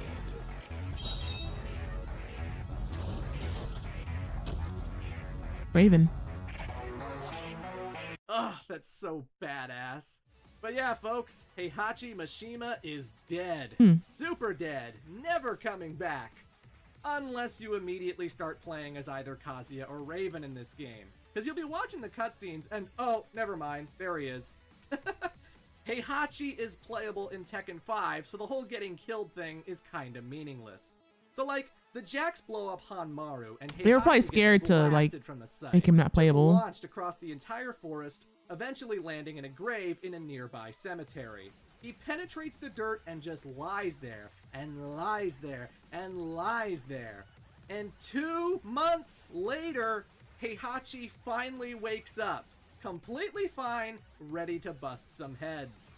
The man is unkillable! The guy was literally buried under dirt for months, and he didn't need to eat food or anything. I think he might secretly be a Kryptonian. But yeah, interesting thing about Tekken 5. Oh, I like that fit. According to Tekken 6, Heihachi only woke up after Tekken 5. His entire existence is non-canon because he was never there. Which is a shame, because he missed out on who is a that? reunion. His But you dad? see, the Hanmaru Temple's explosion didn't just send Heihachi and Kazuya away, it also woke someone up. The dead man that was chained up in the basement, Jinpachi Mishima. Ooh. Heihachi's dad is here, back from the dead. I alluded to this earlier, but yes, Heihachi killed his father and stole the Mishima Zaibatsu from him. But it wasn't a quick thing. He didn't just shoot him or throw him into a volcano. Just chained him up to Instead, starve? He chained him up in Hanmaru and made him lift a giant boulder until he eventually starved to death. Seems like an especially horrible way to die. Bad father, bad grandpa, terrible child. Good lord. So Jinpachi was dead until some thing took over his body and resurrected him. It's not the devil gene. It's just some evil force that's never really elaborated on. Oh, okay, never mind. Seriously, I was gonna say the same thing. No one talks about what's happened to him. Her name? Even the Tekken wiki is Zafina? just like, it's a demonic Demon? force of unknown origins. So, yeah. The idea is that this demon force is slowly taking over his body, and when it gains full control, it's going to destroy the world. So, using his last ounce of humanity, Jinpachi takes control of the Mishima Zaibatsu. And 2 months later, he announces the King of Iron Fist Tournament 5. Because why call the military? Why kill yourself? Just get a bunch of martial artists to take you out. Dumb plot, but hey, that's the setup for Tekken 5. Once again, the prize is the Zaibatsu itself, which intrigues Jin Kazama, who is now suffering nightmares that trigger his devil gene. His alter ego is too dangerous, and Jin can't hold it off forever. He enters the tournament to find a solution. We got another batch of newbies to talk about, one of which you've already seen. Raven. There's not much to say about him. He's a special operatives agent working for a shadowy organization. He's entered the tournament to collect information. Nondescript, non-specific information. He is but one of many Ravens that all serve under one leader, the aptly named Master Raven. All you need to know about Raven is that he's so cool he can stand on top of a fighter jet while it's flying at full speed. Hell, he can stand underneath one. Those are some magnetic boots, man. Next up is Feng Wei, a Chinese Kempo fighter who wants to be the strongest man in the world. After getting into fights outside of his training, he gets scolded by his master. Naturally, Feng took that as an insult and murdered the man. He then spends his time seeking out a scroll known as the Secrets of Godfist, something he believes will give him ultimate power. He attacks every dojo he comes across looking for the thing until it becomes clear that it's in the clutches of the Mishima Zaibatsu. He enters the tournament to retrieve it. But his dojo attacks spur another competitor, and her name is Asuka Kazama. I want to repeat that. Asuka Kazama. This girl is a distant relative of Jun Kazama and the cousin of Jin Kazama. I have no idea how big the Kazama family is, but it's clearly far from gone. After Feng Wei attacks her family's dojo, the girl rushes into the tournament to get revenge. She apparently doesn't know that Jin is related to her, so I guess Jun didn't talk with the rest of her family. Next up is Lily de Rochefort, the daughter of a wealthy oil tycoon. One day, she got abducted by criminals who wanted to ransom her for money. But Lily didn't go without a fight, and she managed to beat the crap out of her captor. The thrill of combat was intoxicating, so from that point onwards, she spent her time learning martial arts in secret so as not to upset her troubled father. One day, she gets into a fight and defeats Forrest Law, and that's when he hands her the invitation to the King of Iron Fist Tournament 5. That he's never seen again. Better for her daddy than to obtain the Mishima Zaibatsu. You remember Roger the boxing kangaroo? Well, it turns out that he found a wife and the two had a baby. Roger Jr. And everything was going hunky-dory until strangers came and kidnapped the guy. So Roger Jr., inside the pouch of his mother, enters the tournament to save his father. But let's be honest, his mom is doing all the That's crazy. What I guess she was genetically altered by Dr. Boskanovich too? And also, isn't it kind of dangerous to keep your child on your person when you get into fist fights with some of the deadliest warriors known to man? Your child could get fucking killed out there. Bad kangaroo. Bad. I mean, Xiao Yu managed to find out it is what it is. History after Iron He bowed Fist it. She 4, bowed it. And she feels really sad that Heihachi died. If only he hadn't thrown his son into a ravine. And then all of a sudden, she meets a scientist who knows how to build a time machine. What? Who is this guy? How did Xiao Yu find him? Where the fuck do you learn to build something like that? Don't worry, Tekken doesn't get so crazy that characters travel back in time. At least, not yet. King may have been satisfied with defeating Marduk, but the guy was undefeated and he doesn't take his loss very well. The dude literally steals the late Armor King's Jaguar mask and demands a rematch. King can't let this disrespect stand, so he accepts the challenge.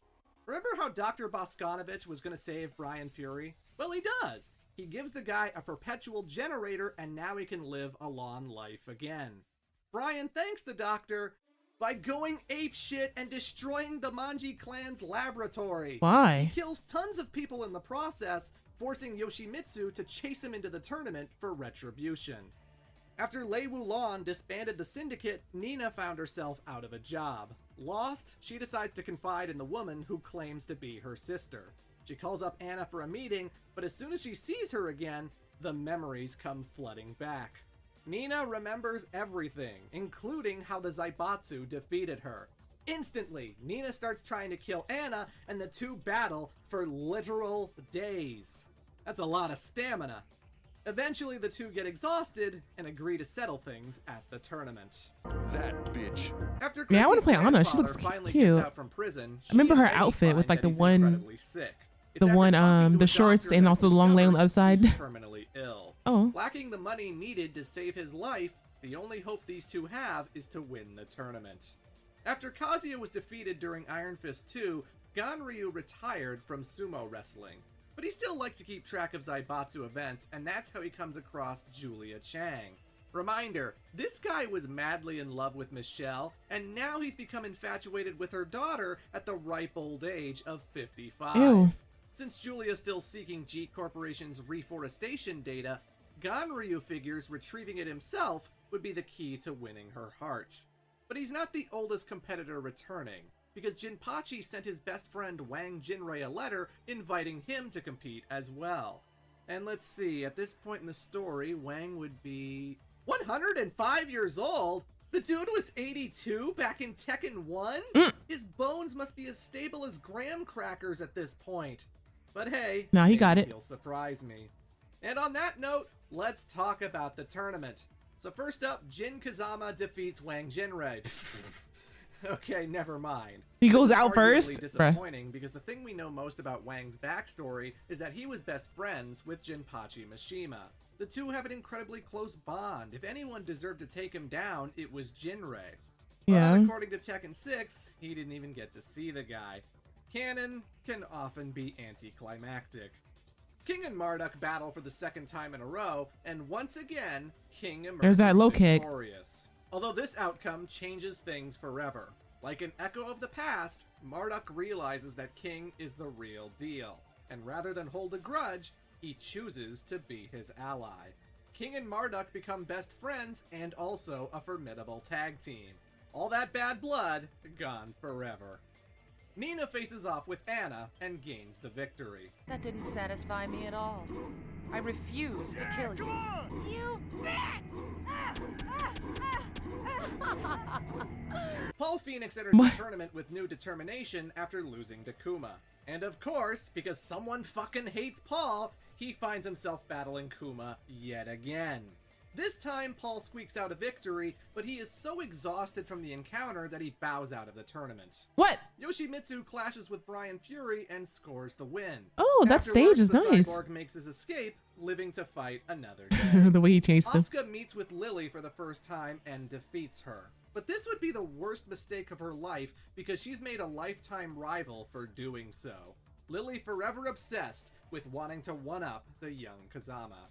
And that's all I got to say about Asuka, because the girl never ends up crossing paths with Feng Wei, the guy she wanted to fight. She also never interacts with her cousin Jin, thus wasting a lot of potential the character could have had. Since Feng doesn't win the tournament, eventually he just breaks into the Mishima Zaibatsu's vault and steals the scroll he was looking for. And instead of gaining ultimate power, he instead finds words of wisdom. He who destroys all other fighting styles and makes them his own shall become a warrior superior to all men. Well, golly, thanks for that enlightenment. That's the equivalent of saying, if you want to master something, you should practice at it until you get good. Riveting. Feng takes this advice, and his story hasn't budged since. Jin faces off with his rival Warang. Why was the scroll glowing? That basic ass scroll. After he finally woke up from his coma. And taking the new advice that Beck put onto him, Warang Where's gets his shirt? in the fight, and he actually Both of them. wins. Yes, he defeats the badass hero of the last 2 games, putting him down and knocking him out. Holy shit! This is what I like to see. The Mishimas aren't so invincible. But while he lies unconscious, something else wakes up. Devil Jin. The devil form rises up, catching Warang off guard, and just brutalizes the guy. Fucks him up good, to the point that he has to be sent to the hospital in critical condition. The judges have no reason to deny it, so Jin ultimately wins the fight and thus advances to the finals. Devil Jin is an actual character in the games. He is a separate fighter from Jin who uses the Mishima combat style that was in Tekken 3 and Tekken Tag. Because a lot of people didn't like that Jin fought so differently in Tekken 4. Also, it fills the quota that every fighting game ever has to meet, where the hero of the story has some dark alter ego that is actually playable. I like that little kick. Liu Kang, evil A grab. Ryu. It's just a thing. I don't know what to tell you.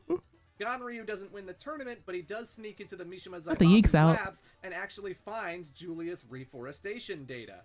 He meets with her to deliver the goods. Ew.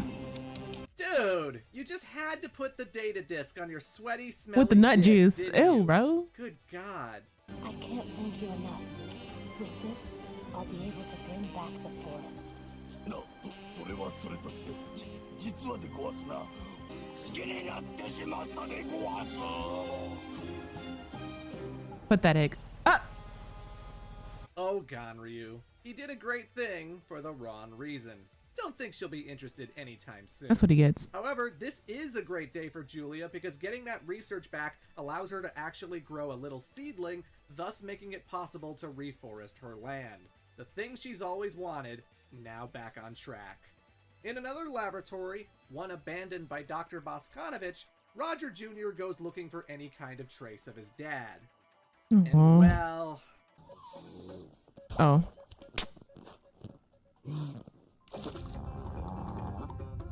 Not a deadbeat.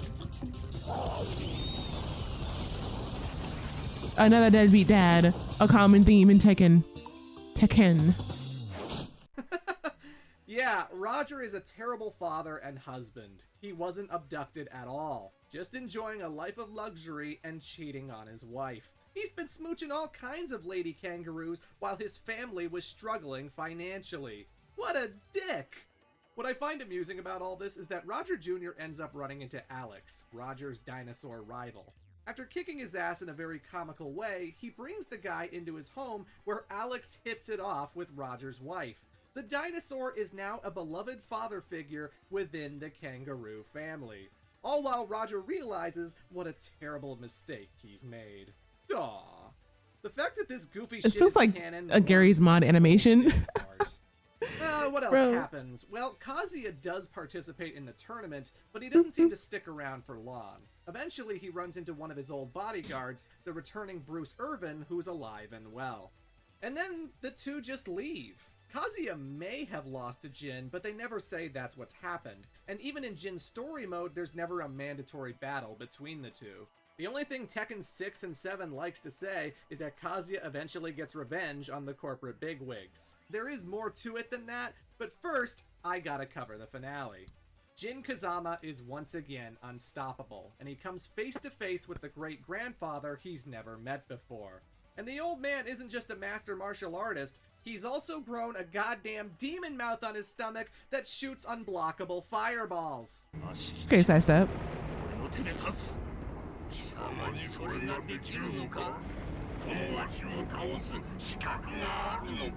In the middle of a whirlwind tornado, Jin battles his great-granddad with everything he's got. And once again, the young Kazama ekes out a victory, destroying Jinpachi for good.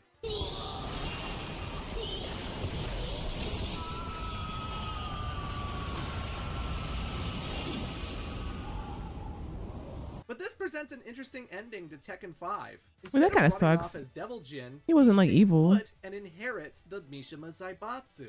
All those Yakuza, the Tekken Force, the entire conglomerate. It all belongs to the most noble and heroic member of the Mishima family.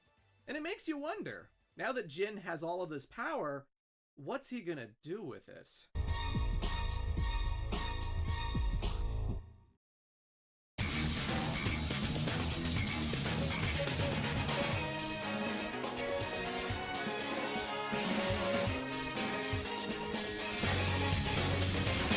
So the story begins with Jin Kazama starting World War III.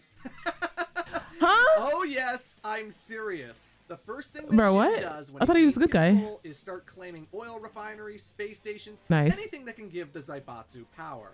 He expands the military and sends the Tekken Force to every corner of the planet just to tear shit up. I think I might have played a spin-off. And there doesn't seem to be any rhyme or reason to it. Never an He actual just Tekken attacks game. That's civilians crazy. because he can.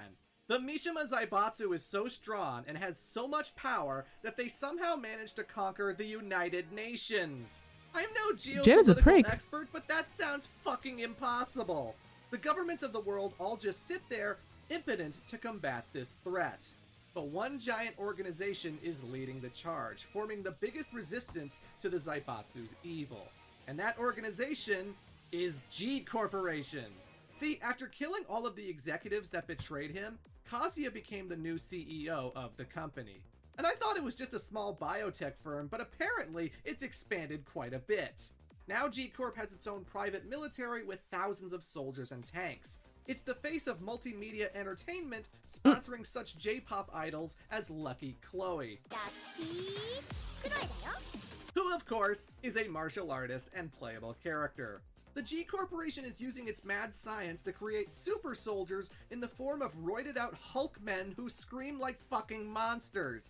And even if they didn't have those, they still have the Jack units because Jane is developing them for the company. And why not? They're the only ones taking the fight to that evil dictator, Jin Kazama.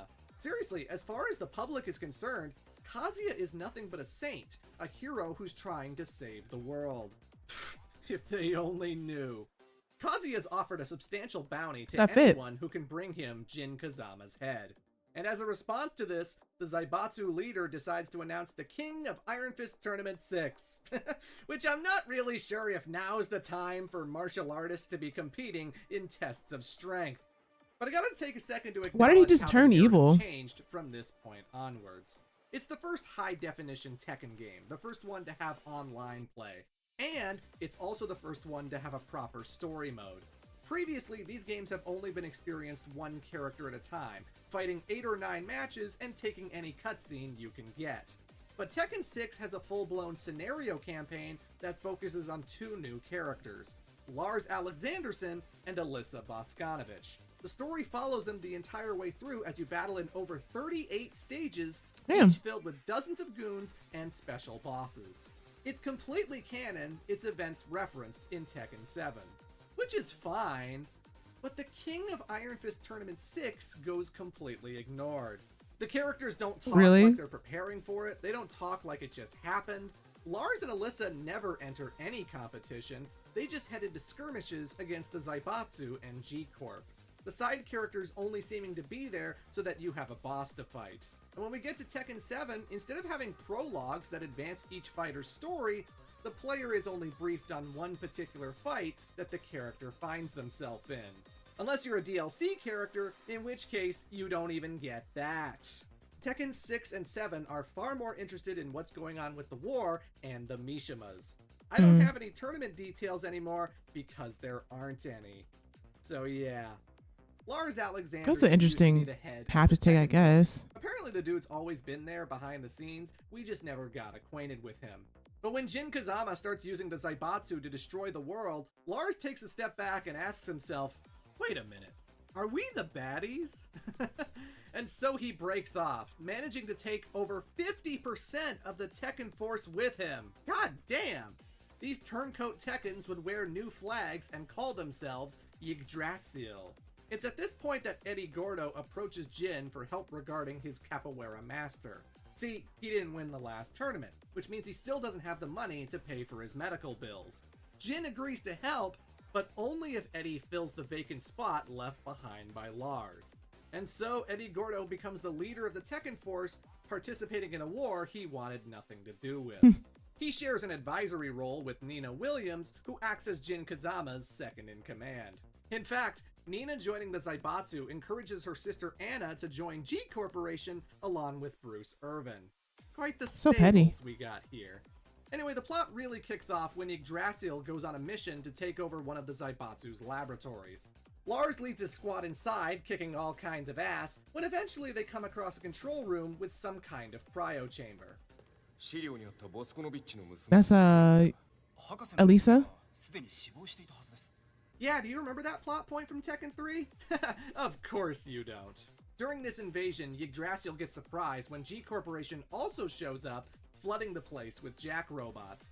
There's a scuffle and an explosion which knocks Lars out and conveniently gives him amnesia. It's at this point that he accidentally opens the cryo chamber, unleashing Alyssa Voskanovich, who is equipped with jet boosters, chainsaw arms, and also has the ability to take off her own head and use it as an explosive. She has an infinite supply of heads. Did he just turn his daughter into a whole character is so anime and over the robot? top that even for some Tekken fans, it was too much. Oh, I can handle the Devil Gene. I can handle bears who know Kung Fu. But kawaii anime robot girls who tear shit up with chainsaws? You've gone too far, Tekken. I'm more shocked about what kind of guy Dr. Voskanovich is. The old man lost his daughter to disease and then completely recreated her as a fighting robot. That's really weird, man. I hope it's not her body. Dr. Voskanovich never appears in either Tekken 6 or Tekken 7. His robo-daughter plays such a significant role in the story, and he just goes bye-bye. Where is he? I don't think he's dead. He shows up for the tag That intro was trying sick. to analyze male pattern baldness on the Mishimas. No, really. Which apparently is negated by the Devil Gene. No, really. But he himself is just gone now. The way that stories are told in Tekken is just so bizarre sometimes. Anyway, Lars and Alyssa escape the base, and since they both don't know what's going on, they decide to go on a journey for answers. One which has them fighting street thugs, the Tekken Force, robots, bear cubs, kangaroos, a marching parade, what the fuck? and even goddamn demons. There's so little. Why were the girls just walking towards him with their hands up? What? Places that they are.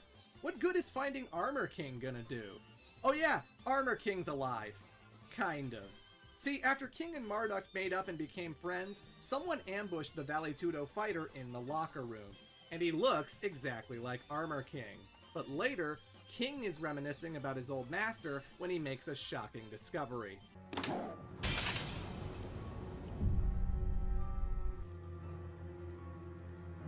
A twin? I'm sorry, but that jaguar mask makes everything funny. Turns out this new Armor King is the brother of the old one. Why the hell did he hide that? Armor King didn't think it was worth mentioning that he was in a tag team with his brother? Whatever. Armor King 2 wants revenge on Marduk, and King is caught in the middle. Anyway, eventually Lars ends up running into Togu, one of his comrades in Yggdrasil. Hearing that the guy has amnesia, he tells him that beforehand he was looking forward to meeting Heihachi Mishima, and perhaps seeking him out will jog his memory. Worth mentioning that Lars is a pretty chill guy. He values his squad, he knows how to joke around, the guy isn't an edgelord nor a colossal douchebag. Just keep that in mind as we get to the twist. Lars and Alyssa do indeed seek out Heihachi, who this whole entire time has been chilling in his estate. After a failed assassination attempt by the Tekken honeys. Force, he's just been plotting and scheming over how to get the Zaibatsu back. Upon seeing Heihachi, something triggers in Lars's head. His memory comes back completely, reminding him of his true heritage.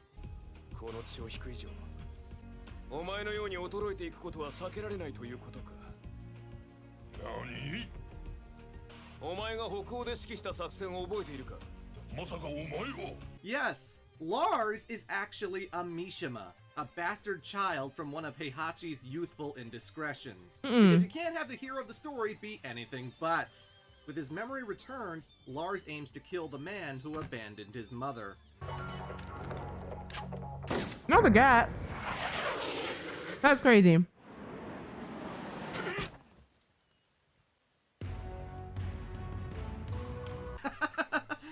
once again What? unkillable. Lars basically goes, alright, fuck it, I got more important things to do. His new goal for the game is to take down Jin Kazama and end the war. This involves breaking into the Zaibatsu headquarters, taking down the Tekken Force, Eddie Gordo, Nina Williams, even a giant demon robot named Nancy. Yes, Nancy. And of all the times I've gone through Tekken 6's arcade mode, I have never beaten this damn thing. It kicks you to the next match as soon as you lose, so it takes forever just to retry. Screw you, Nancy. But eventually Lars ends up riding the elevator into Jin's throne room, where the guy has commissioned a comically evil statue of his devil gauntlet clutching the world. Just a tad on the nose. Before Lars can take this guy out though, Jin activates his secret weapon. Arisa, 限定モード解除。Arisa, どうした? Finding her in a Mishima laboratory was no coincidence. Dr. Boskanovich created her to serve as Jin's bodyguard. And because he's the head honcho, she has to obey anything he commands. No, Alyssa, please! This isn't you! Think of all the good times we had! Anyway, Jin makes his escape and heads to Egypt, to a special ruin that was hidden away by magic until the Zaibatsu started what happened to Lars? The world. This place houses a very nasty creature what happened to known Lars? as Zazel, the rectifier. Okay. And apparently it's waking up, creating volcanoes and shit in the Middle East. Lars is joined by Raven and proceeds deep inside, where he encounters the G Corporation as well. He and Kazuya have a scuffle.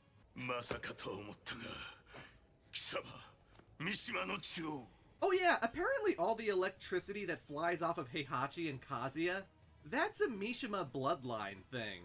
I guess they descended from the thunder god Raiden. Lars reaches the center of the ruins and comes face to face with Azazel, a giant Anubis monster and by far the cheapest fucking boss in any Tekken game ever. I swear, even on easy mode, this asshole is ridiculously cheap. I hate him with the fury of 1,000 suns. Luckily in Scenario Campaign, you have buffed stats, and you can sneak behind him while he's distracted by Raven. Double teaming this prick is so damn satisfying. That just seems like a fun story to play through. He still has one target left, Jin Kazama, but not before being forced to battle his former friend.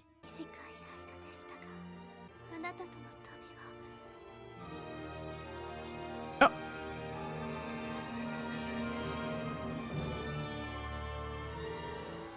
She's a robot. Just charge her back up.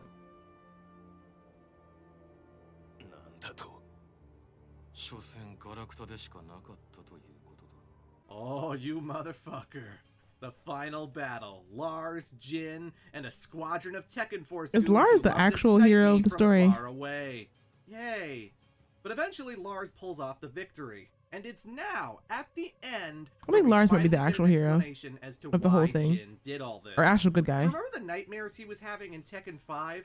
He was being communicated to by Azazel, the Rectifier. Oh. And the Beast tells Jin that the Devil Gene is his creation, that Azazel is the source. And when human misery gets so strong all over the world, it's going to return and destroy everyone. Only someone with the Devil Gene can stop him. But what if Azazel returns long after Jin and Kazuya are dead? Who will save the world then? So using the power of the Zaibatsu, Jin single-handedly attacks everything and everyone just so Azazel would wake up earlier. And sure enough, Lars did not actually defeat the beast. It comes out of the temple to bring about Armageddon. Wow. But Jin rushes towards it, so Jin's not an evil guy. Through its chest and falls with it into a ravine. Okay, I was wondering, like, why did he just randomly turn evil as fuck? If he was right or wrong. Maybe you're such a He's like, what is that, lawful evil? Oh, fuck off, lady. Not lawful. Chaotic? Yes, Jin Good? technically saved the world, but he killed so many innocent people to get us there. The world will never be the same. Yeah. I remember a lot of people were put off by the decision to turn Jin heel, and it's completely changed the character.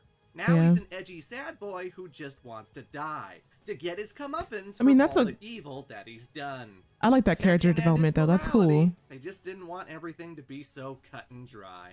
It's risky, it was definitely risky, but I like that. To normal, and Raven ends up finding Jin after everything's all said and done. And with that, we only have one more game to talk about. Yeah, I like the risk they took with that.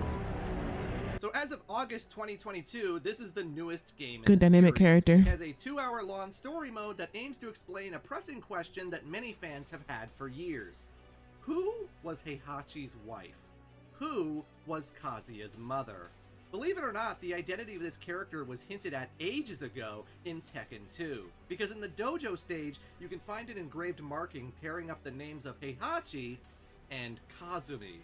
This is something that's actually existed since 1996. But Tekken is a very secretive and mysterious franchise, so it was left alone until now. Not much has changed since the end of Tekken 6. Azazel may be dead, but the war between the Mishima Zaibatsu and G Corporation is still raging strong. With Jin missing in the Middle East, the Zaibatsu is running aimless. This forces Heihachi to return from the shadows, storming in to take his company back. And Nina sends the entire Tekken force after the guy, dudes armed with machine guns and grenades and rocket launchers, and Heihachi still swats all of them just away kicks the missile like the flies they are.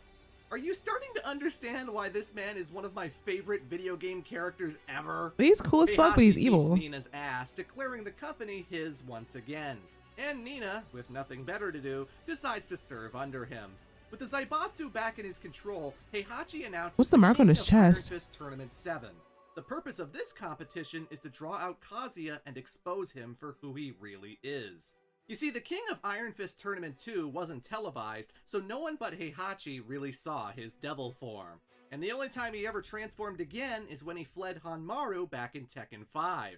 No one knows what this guy is capable of, only that he's the hero who fought Jin Kazama. This tournament will be the perfect venue to show everyone that he is in fact the devil.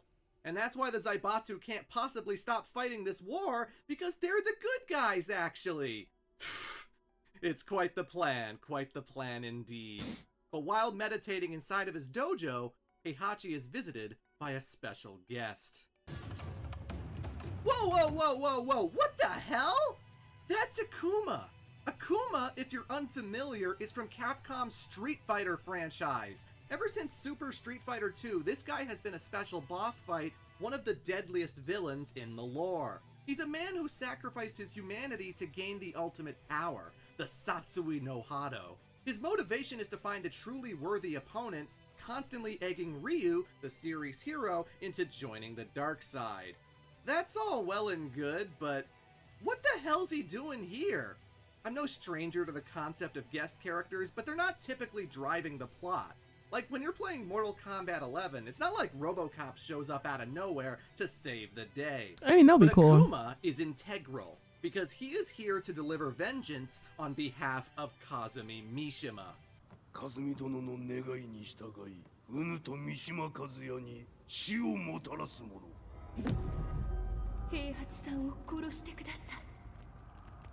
そして和也のことも。バカバカしい。その話が本当なら、なぜ今頃になって現れた？うぬらが力を持つまで待っておっただけのこと。What? For context, Kazumi died on the exact same day that Kazuya was thrown off the cliff. That was like 40 years ago. Akuma was given a task to prevent two men from destroying the world, and he waited until after a fucking world war to start killing them! Nothing about Tekken makes any goddamn sense! So the two battle each other, and because Capcom has really tight protection on their character, Akuma of course defeats Heihachi.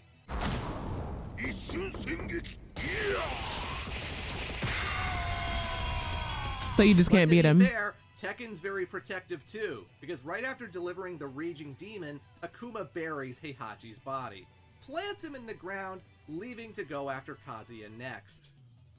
But Heihachi isn't dead. Rise from your grave. This is getting comical now.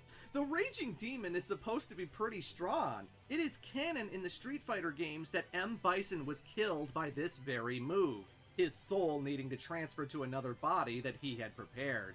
Oh yeah, Street Fighter's pretty weird too, but still, Heihachi survived all of that. Unkillable. bull. But for some reason, Oh, they have Heihachi Heihachi wants the in world Street to Fighter think he's 2? dead, so the Zaibatsu does just that. They cancel the King of Iron Fist Tournament 7. But why? Instead, the new plan is to wait for Kazuya and Akuma to battle, and when they do, Kaz will have no choice but to turn devil form in order to survive. And the Zaibatsu will be there with drones to take pictures, exposing him to the world. And that's basically what happens. But also, Heihachi decides to kill them both by utilizing Dr. Abel's space cannon. You remember, the thing that took out Jack 2 is still up there, and it's in the possession of Heihachi. He fires the thing off, destroying the G Corporation's Millennium Tower. Why did no one think to do that before? And of course, Kazuya is still alive. The world turns on him. Heihachi sends the devil pictures to the media, and everyone is so shocked and horrified to learn that the world's savior is actually Satan. So Kazuya gets revenge by firing his big fuck-off devil laser into outer space, destroying Dr. Abel's space cannon.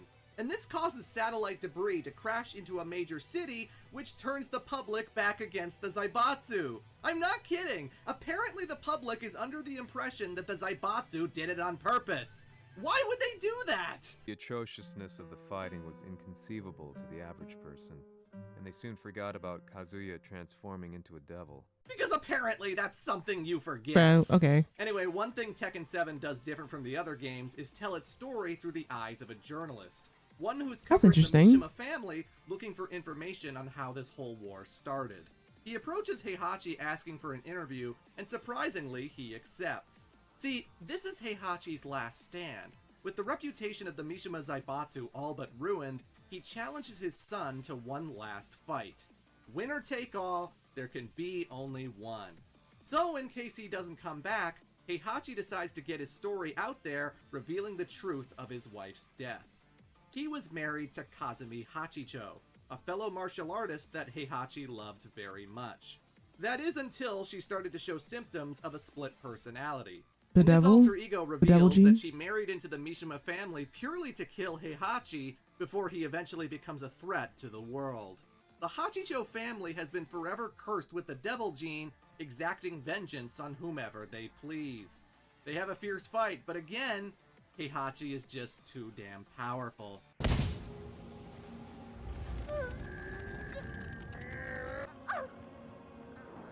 Wow.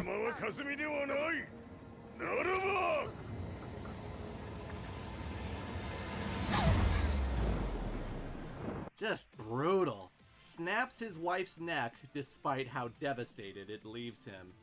And so we have a bit of a retcon here. Heihachi did not throw his son off the cliff to see if he was worthy of the Mishima name. He did it because he wanted to see if his son had the devil gene. Which is a little confusing. If he does survive, then why would you raise him knowing full well there's a split personality just waiting to kill ya? But if he dies, well, good one, dude. You just murdered your innocent son for no reason. Oh, the twisted morality of Tekken, trying to make us sympathize with the man who laughs maniacally and bombs buildings with laser cannons. Kazumi knew he was a monster, so I'm not sure she's actually a villain. But hey. Kazuya and Heihachi meet inside a volcano for their final showdown. And my recap can't possibly do it justice. It's got multiple phases, flashbacks to the past 20 years of Tekken games, Kaz fights in his devil form, Heihachi turns Super Saiyan. These guys just beat the living shit out of each other, Kaz even nuking his old man with lasers, that he somehow survives. I guess you want to play through the story. That seems cool. He said, shut your ass up. Heihachi strikes Kazuya so hard that the guy reverts back to his human form. Keep in mind that Kaz still hasn't beaten his father since Tekken 1. He lost in Tekken 2, he lost in Tekken 4, his dad will not go down! He still feels like the helpless 5-year-old boy. This is his last chance. It's now or never.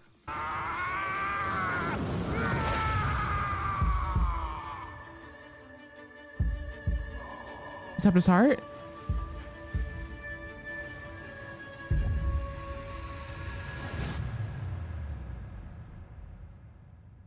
And he does it. Kazuya defeats Heihachi Mishima. And as these Tekken games tend to go, it ends on a cliff peering over the volcanic landscape.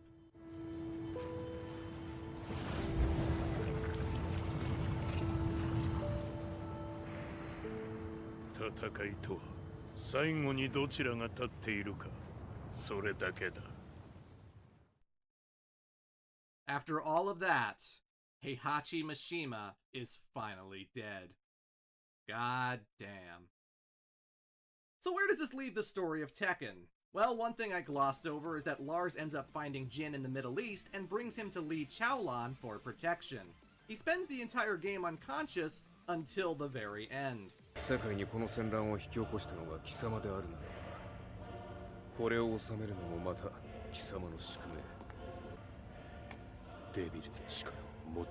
And that leads into Tekken 8.